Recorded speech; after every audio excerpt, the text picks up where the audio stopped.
Good morning guys. अहिले चाहिँ म यो खुन्जुङको भ्यू देखाउँदैछु। खुन्जुङ गाउँ चाहिँ यस्तो छ।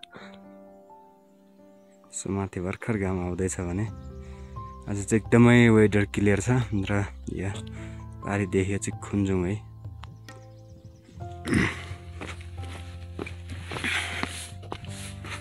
खुन्जुङ चाहिँ यस्तो रहेछ र म माथि नजिकमै गएर देखाउनेछु। ठ्याक्कै म चाहिँ खुन्जुङको प्रवेशद्वार ठ्याक्कै प्रवेश गरिसकेको छु यता माथिबाट आएर।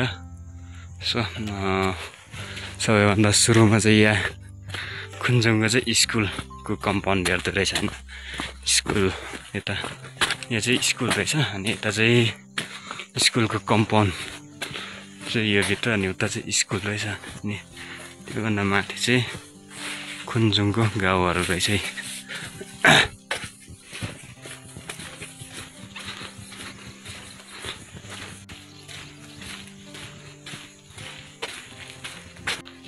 यहाँ चाहिँ स्कुल ठ्याक्कै बौद्ध पनि स्कुल पनि कस्तो मिलेको छ क्या।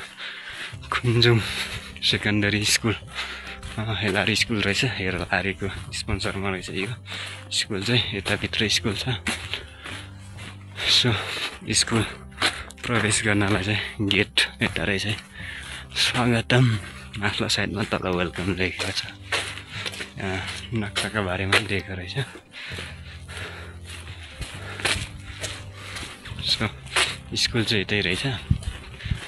स्कुल तपाईँहरूलाई देखाइसकेको छु भने केही समयमा गाउँ देखाउने छु।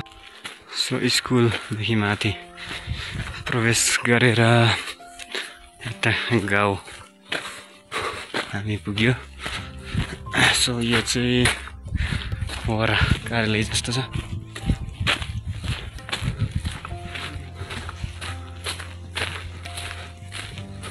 वडा कार्यालय छ अनि निकुञ्जको चाहिँ ब्यारेज अफिस चाहिँ यता माथि गाउँ चाहिँ यस्तो छ। एकदमै नयाँ जस्तै हिसाबको चाहिँ यता छ गाउँ चाहिँ। सो कस्तो लागिरहेछ ब्लगहरू अनि कमेन्ट गर्न नबिर्सिनु होला। लाइक अनिवार्य गरिदिनु होला अनि यसो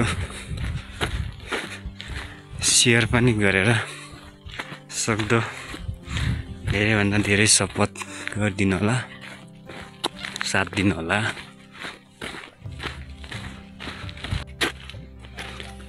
माथि जाने बाटो चाहिँ यता हो भने बेस क्याम्पतिर जाने बाटो, गोके साइड जाने बाटो चाहिँ यता चाहिँ गाउँ रहेको छ।